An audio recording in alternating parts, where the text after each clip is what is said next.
Հարգելի գործընկերներ, սիրելի հայրենակիցներ, շատ լավ հնարավորություն է արդեն 1 տարի, 1 ամիս հետի հետ կապված ձգվող այդ հակաօրինական, չգիտեմ, բարեկրթության սահմաններում օգտագործվող բոլոր տերմիններով, այսպես բոլոր տերմինները պարունակող գործողությունները այս ամբիոնից ներկայացնելու մի պարզ պատճառով, որովհետև չենք ունեցել այն հարթակը երբեք, ամենայն դեպս ես այս ամեն ինչը ներկայացնելու համար։ Նախապատմությունը հետևյալն է, 2015 թվականին հիշում եք երևի, որ հեծը կառավարվում էր ոչ Կարապետյանների կողմից, ոչ պարոն Կարապետյանի կողմից, նախորդ սեփականատերը դիմեց հանրային ծառայությունների կարգավորող հանձնաժողով 17.08 դրամ թանկացնելու համար։ Ես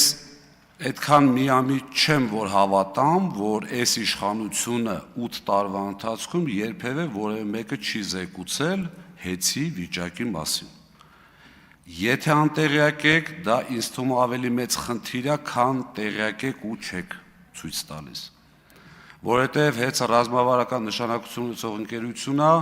բնականաբար պետք է տեղյակ լինի գոնե հատուկ ծառայությունների միջոցով։ Ինչ է կատարվել։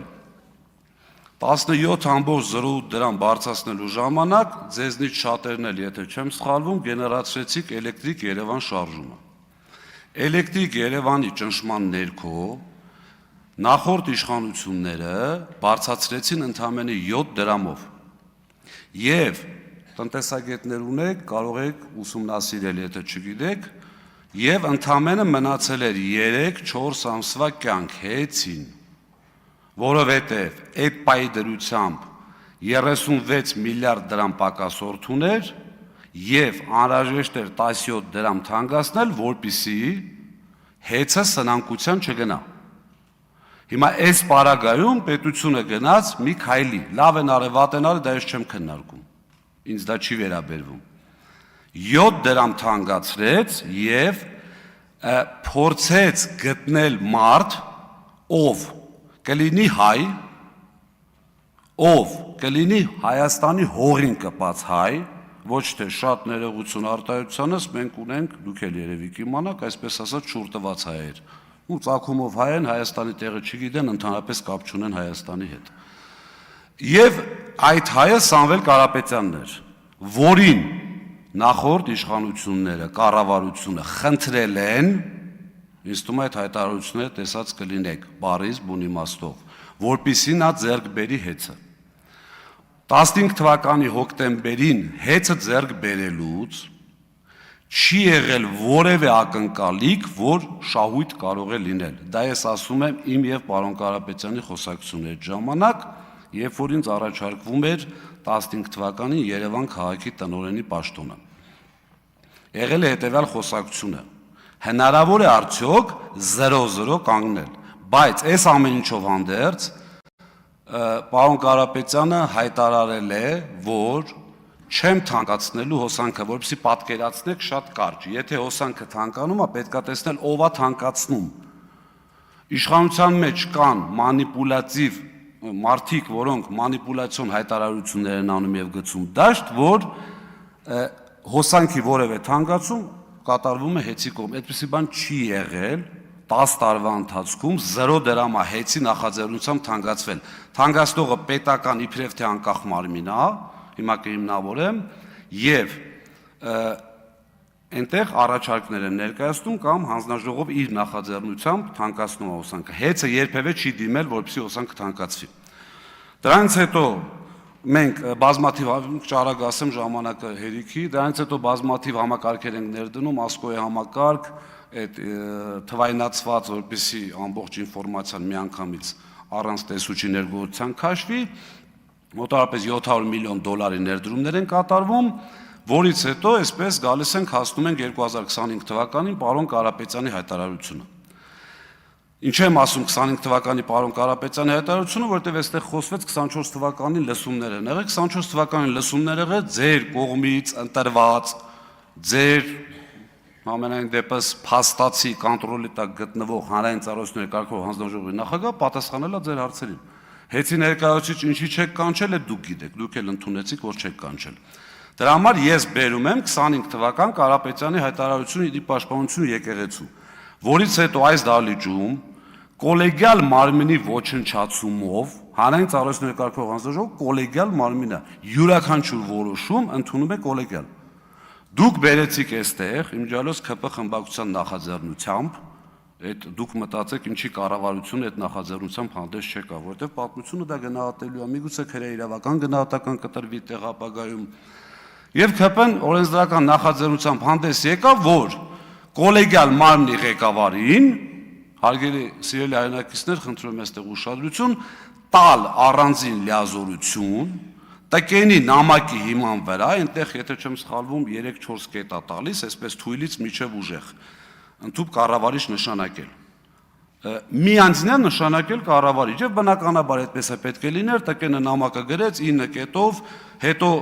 հանրային ծառայությունների կարգավորող հանձնաժողով լիցենզիայի զրկման ժամանակ այդ 9 կետից չեմ հիշում, եթե եկած լինի 1-2 կետ եկած լինի, բլանցածը դուրս եկավ եւ ընտրվեց ամենա, այսպես ասած, ես ռուսերեն ասեմ, ինչ ուզում եք, ում հետ ուզում եք կապեք, դա ձեր խնդիրն է, սա կոչվում է ռեյդերսկի զախվատ, որովհետև վերցրեցին մարդու սեփականության վրա բերեցին, օրենքը փոխեցին, մեծամասնություն իրենց տակ կառավարիչը նշանակեցին, բերեցին իշխող կուսակցության վարչության անդամ, նշանակեցին այդտեղ կառավարիչ ու ասեցին, որ դու պետք է ենթարկվես ՔՊ հասարակ անդամի, որը այդ անդամակցությունը դադարեցրել է, որ դառնա հանձնաժողովի նախագահ, որը հնարավոր չէ, դուք էլ լավ գիտեք։ Եվ այդտեղ այնուհետև եկավ նոյեմբեր ամիսը, լիցենզիայի զրկումը, այնտեղ օրեր ա տևել, շատ կարճ էին ուզում ավարտեն, հետո էլ հայտարարում են երկար քննարկեցինք, եթե ուշադիր եղած ելնեք կամ ձեզ հետաքրքիր եղած ելնի, ամենայն դեպս մեր հայրենակիցներից շատերից ես ստացել եմ այդ ինֆորմացիան, որ բավականին ուշադիր նայել են եւ այդ հայտարարությունը պատկերացնում էին։ Որոշումը պատրաստ դրած, ես այնտեղ հայտարարել եմ, գոնե գնայիք խորհրդակցեիք։ Նիստը վերջացավ թե չէ, միանգամից քվեարկեցին։ Որևէ այսպես նորմալ բան չասվեց, որից հետո լիցենզիայից զրկեցին, մենք գնացինք վարչական դատարան, արբիտրաժ եւ այլն, Հայաստանի Հանրապետությունը չկատարեց արբիտրաժի որոշումը, որը շատ տրամաբանական էր, այսինքն Հայաստանի Հանրապետությունը խնդրեց, եկավ միացավ ինչ-որ մի հռչակագրի, ինչ-որ մի արբիտրաժի եւ նրա որոշումը չկայացրեց, ստատուս քվո պայելու հետ կապված, այսինքն նրանք ինչ էին ասում, ես գործ եմ քննում, սպասեք գործը քննեմ, կարող է հետո իմ որոշումը լինի ձեր արածի հակառակը, ոնց եք հետ փոխելու։ Այդ թվում իմիջիալոց սահմանադրական դատարանում կար գործ այդ ժամանակ ընդդիմադիր պատգամավորների դիմումով, վարչական դատարանում կար գործ, ձեր համար միևնույն էր։ Եվ այդ ամեն ինչը տեղի ունենալուց հետո բնականաբար կառավարիչը նշանակվում է, գալիս է առաջի օրը շենք չմտած, ինձ ազատում է աշխատանքից, երևի հասկանալով, որ լավ օրեր չի սպասվում, աշխատանքային առումով եմ ասում այդտեղ, որից հետո հայտարարվում է այսպես ասած առանց փաստական հանգամանքների հանձնագործներ, թալան եւ այլ, եւ ես մի առաջարկով եմ հանդես գալիս, շատ ուղիղ կառավարչին եւ հանրային ծառայությունների կարգավորող հանձնաժողով նախագահին, հաշվի առնելով, որ հմեկը վաղուց արդեն ձեր սեփականությունն է, ոչ թե հանրային հեռուստաընկերություն, ես չեմ կարող կազմակերպել, խնդրում եմ, դուք կազմակերպեք ուղիղ եթերում բանավեճ։ Դուք մեր հայրենակիցներին ասում եք, հեծը թալանել են, հեծը էս են արել, իմիջիալոց պարոն Կոնջորյան, բարեկրությունից եք խոսում, դուք ասեք, թե պարոն Ալեքսանյան այլանդակություններ են կատարվել, ես հիմա այդ գայթակղությունը շատ մեծ է, որ ասեմ, այլանդակությունները որտեղ են կատարվել եւ ում օրոք, բայց ձեռնպարկը մնամ, պարոն Ռուբինյանի հորդորին կհետևեմ եւ բնականաբար արձագանք չի լինում, անգամ հմեկը գոնե այդ ձևական կողմը պահելու համար ասել լավ, մի հատ գրություն են գրել, կառավարիչը չի գալիս, հանձնաժողովի նախագահը չի գալիս,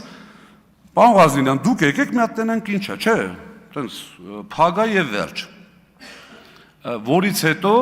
հայտարարվում են բազմաթիվ քրեական գործեր, մենք տեսել ենք, չէ, այստեղ էս ճակերտների մեջ տերորիզմի հետ կապված գործերը Բագրատ Սրբազանի հետ կապված մի քանի ամսում արագ գնացին դատարան, բայց ինչ որ հավելագրումների հետ կապված թեմաներ էս մի տարիա քննվում, հələ չգիտենք ինչ։ Այսինքն շատ պարզ էր, որ այստեղ ընդամենը պետք էր փորձել կամ ձեր կարծիքով հաջողել, որը իմ կարծիքով չի ստացվել նաև մեր հասարակության, ես մի հարց տամ էլի, մենք կարող ենք խմբակցության անունից հիմա գումարել։ Որովհետև Դուք հիմա խոսեք, եթե հիմա խմբակցության ղեկավարն ինձ ասի, որ գրություն կուղարկեն, շատ լավ խմբակցության անունից շարունակեք։ Բայց կզրկվեք վերջում խմբակցության անունից ելույթից, դա իմացեք։ Շարունակեք։ Եվ դրանից հետո արդեն կատարվում է այն ինչի դեմ դուք պայքարել եք։ Առաջին հերթին դուք, ինչպես նաև մեր ժողովրդի մի ստվար զանգված։ Սկսեցին ազատվել աշխատակիցները ըստ ցուցակների, բառից բուն իմաստով, ով կապ ունի Կարապետյանների հետ, ում ընդհանրապես Ղազինյանը ճանաչելով, չճանաչելով բերել գործի, պատասխանը շատ պարզ էր, մեր հետ էս թե չէ, ուղիղ, այնքան ուղիղ, իմիջիայլոց ձեզ ասեմ, որ ունեմ ինֆորմացիա եւ այնտեղից դուսեկով մարդիկ են ասել, բնականաբար ոչ մեկ այսօր չի գալու ստեղից ասի, հայտնվի այնտեղ, որտեղից ես եմ դուրս եկել շատ արագ, որ կառավարչի սեղանի վրա դրված են եղել մարդկանց, այսպես ասած, պատմությունները, ոնց է կոչվում այդ, անձնական գործերը, ԱԱՑ-ի այդ բանով, թղթի վրա։ Հիմա բնականաբար այդ ամբողջ ինֆորմացիան ունենալով հանդերձ ու եղել են մարդիկ մեր ուրախություն մեզ, որ դավաճանությունները այդ առումով շատ քիչ են, այո, եղել են մարդիկ, որոնք համաձայնվել են այդ պայմաններին, մնացել են ճիշտ է, դե տակից SMS են գրում, դե կներեք եւ այլ, բայց աստված իրանց հետ ամեն մեկ իր հացի հարցն է լուծում։ Ուրեմն դրանից հետո բազմաթիվ առաջարկներ, եղբայր, եկեք, ընդունում հանձնում անենք։ Դուք 6800 աշխատակից ունեցող, մինչև $1 միլիարդ ընկերություն, արժեք ունեցող ընկերություն եք խլում։ Իմիջիայլոց ձեզ ասեմ, այդ խլելն էլ պետությունը չէ, իշխանությունը ձերն է, դրա համար եք խլում։ Այլ պարագայում դուք մեզնից ոչ մի բան չեք կարող խլեք։ Քննչականն է ձերը, ազգային ժողովն է ձերը, ԱԱՑ-ն է ձերը, միայն հանգարց որից մեկը չմտածի, որ Սամվել Կարապետյանից կամ մեզնից մեկը կարա այս գրիչը խլի։ Խլել եք, որովհետև ուժայիններն են ձերը, ու մենք չենք լռել, ուղղակի էտա։ Հիմա եթե գնում որոշ ազգային ժողովը որոշում է, որ միանձնյա ինչ-որ մեկ ինչ-որ բան պետք է անի, կներեք դրա դեմ, չգիտեմ, արդեն հակասահմանադրական ճանապարհներն են գալիս, որին ես դեմ եմ։ Ուրեմն ու սկսվում է այդտեղ հանձնաժողովի ոչնչացման գործընթացը։ Իմիջիայլոց ձեզ ասեմ, հանրային ծառայությունների կարգավորող հանձնաժողովը ունի բազմաթիվ գործառույթներ կարգավորվող ընկերությունների նկատմամբ։ Դրանք են մոնիտորինգներ, վարույթներ, ընդհանուր միջև լիցենզիա զրկում, բայց կոլեգիալ, այսինքն կոլեգիալ պետք է զրկեն, ձեզ ասեմ, որ ձեր կողմից կառավարվող փաստացի հանձնաժողովի ու համարյա բոլոր անդամները բացի ընդդիմադիր անդամից աշխատում են շատ վաղուց։ Ձեր կողմից նշանակված նախագահը, ինչ եմ ասում նշանակված ոչ թե ընտրված, որտեղ նա նշանակված է։ Ձեր կողմից նշանակված նախագահը 20 թվականին, եթե չեմ սխալվում, պատերազմի ընթացքում էլի եղել հանրային ծառայությունների կարգավորող հանձնաժողովի անդամ։ Մենք էլի շփվել ենք իրար հետ։ Երբևէ որևէ անդամ չի այսպիսի մտահոգություններ արտահայտել։ Երբևէ, ասեմ ձեզ ավելին, ապրիլ ամսին իր աշխատասենյակում Մեսրոպին ուղիղ հարց եմ տվել։ Իհարկե աշխատանքային անձնական խոսակցությունը երբեք չեմ բացի, այդտեղ ավելի վատ բաներ կա, բայց չեմ անի երբեք։ Դա իմ համար կարմիր գիծ է։ Ասում եմ Մեսրոպյան,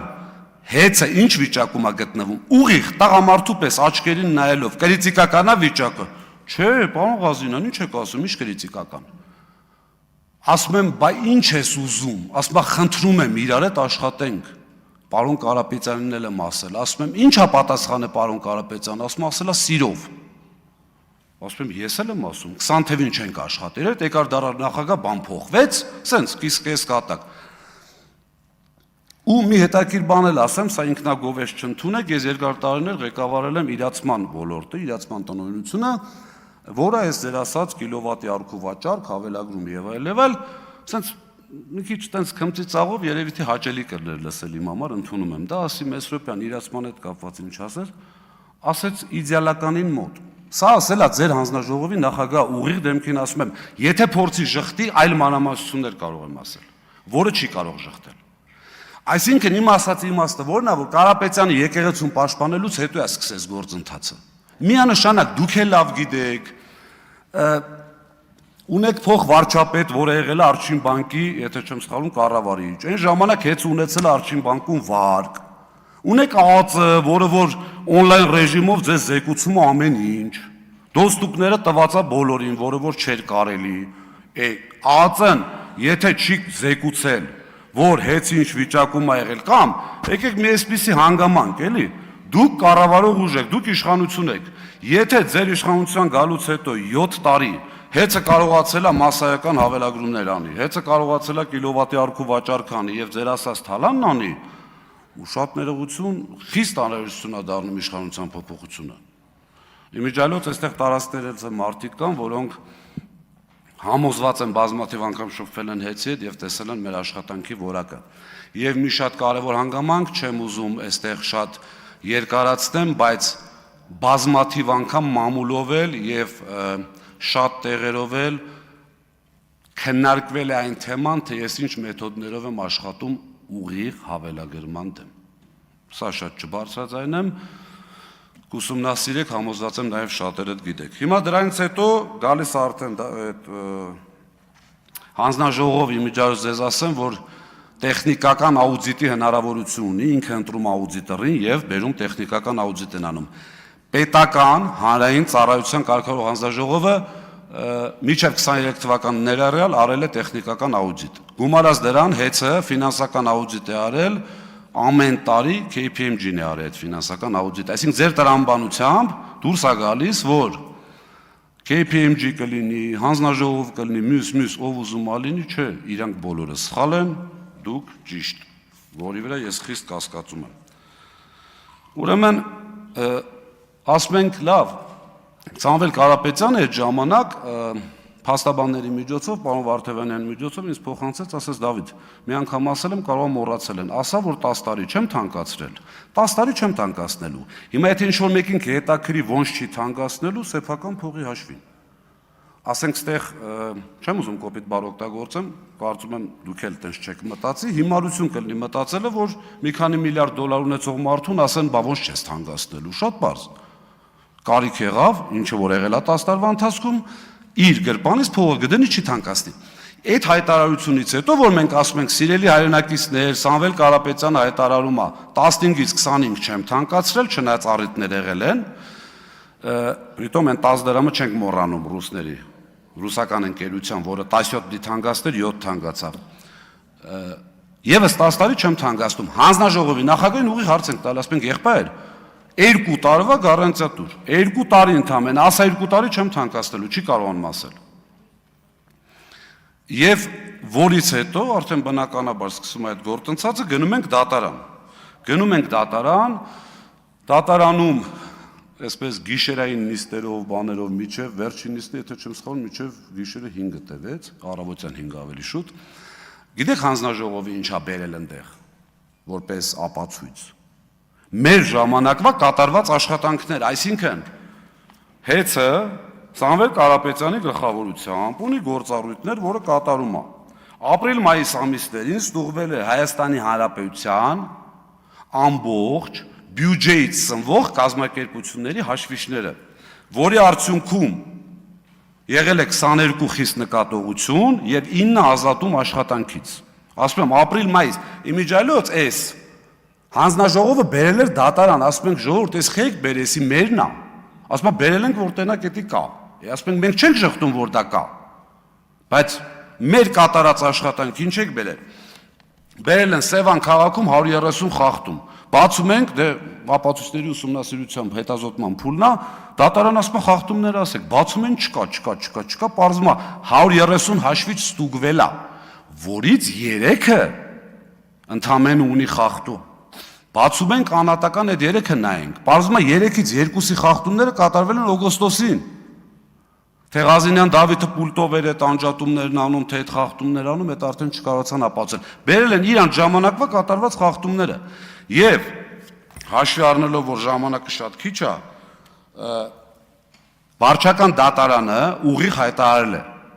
այսպես չցիտեմ, հեռախոսի մեջ է բառացի, ընդունում հանձնում չկատարելը, որը մեր կողմից էր նշվել, շատ մեծ սխալ է համարվել, որի արդյունքում դատարանը հիմնավորված եւ ապացուցված չի համարում համակարգված հավելագրումներ։ Եվ մի փաստել այնտեղ խոսք գնաց հարկերի մասին, ուրեմն 18 թվականին 9-րդ տեղն ենք եղել, 19 թվականին 11-րդ տեղն ենք եղել, 20 թվականին 13-րդ տեղն ենք եղել, 21 թվականին 15-րդ տեղն ենք եղել, 22 թվականին 13-րդ տեղն ենք եղել, 2023-ին 22-րդ տեղն ենք եղել։ Որևէ ինչ։ Այո, ձեր մոտ կա, պեկից ուզեք տեսեք 1080 տասվայրկյան։ Եվ Սամվել Կարապետյանին մեղադրել որևէ ձևով, որևէ հարկ կամ տուրք չմուծելու մեջ, ժողովուրդ, առնվազն բարոյական չի։ Ինչ վերաբերում է իմ չհասցրած հատվածին, արդեն պետք է ավարտեք, բայց 20 րոպե խոսեցիք։ Մի վայրկյան։ Ինչ վերաբերում է մնացածին ինչ որ չհասցրեցի, ես պատրաստակամություն եմ հայտնում յուրաքանչյուրիդ հետ, ԿՊ խմբակցության 64 պատգամավորի յուրաքանչյուրի, այդ թվում նաև կառավարության անդամ, ով ուզում ալնի բանավիճելու այս թեմայով։